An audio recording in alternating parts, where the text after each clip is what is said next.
മലയാളത്തിലെ വൻ താരങ്ങളായ മമ്മൂട്ടിയും മോഹൻലാലും ഒരേ പ്രതിഫലമാണോ വാങ്ങുന്നത്?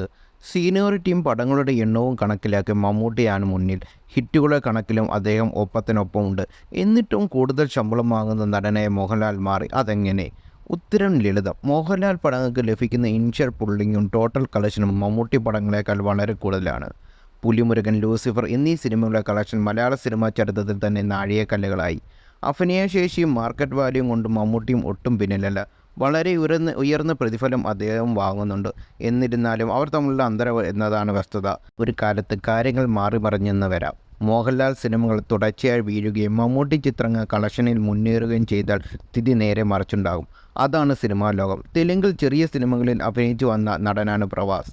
ബാഹുബലി എന്ന സിനിമ ആഗോള വിപണിയിൽ 1800 കോടിയോളം കളക്ട് ചെയ്തതോടെ അദ്ദേഹത്തിൻ്റെ താരമൂല്യം കുതിച്ചുയർന്നു. പ്രതിഫലം 150 കോടിയോളം ഉയരുന്നതായി പറയപ്പെടുന്നു. കഴിവിനേക്കാൾ താരമൂല്യത്തിനാണ് സിനിമയിലെ പ്രസക്തി. അത് കണക്കിലെടുക്കുമ്പോൾ ഓരോ താരത്തിനും തമ്മിലും പ്രതിഫലത്തിനും അന്തരം ഉണ്ടാകാം. കിരീടം എന്ന സിനിമയിൽ ഇഞ്ചോടിഞ്ച് മത്സരിച്ച് അഭിനയിച്ചവരാണ് തിലകനും മോഹൻലാലും. സിനിമയിലെ ലാലിനേക്കാൾ സീനിയറാണ് തിലകൻ.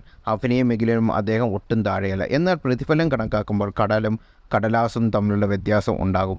അതിന് കാരണം ഒന്നേ ഉള്ളൂ: സിനിമയിൽ ഷോൾഡർ ചെയ്യുന്നത് അതിൻ്റെ നായകനാണ്. അയാളുടെ താരമൂല്യം അനുസരിച്ചാണ് എല്ലാ ബിസിനസ്സും നടക്കുന്നത്. അതുകൊണ്ട് അയാൾ ആവശ്യപ്പെടുന്ന പ്രതിഫലം കൊടുക്കാൻ നിർമ്മാതാക്കൾ നിർബന്ധിതരാകുന്നു.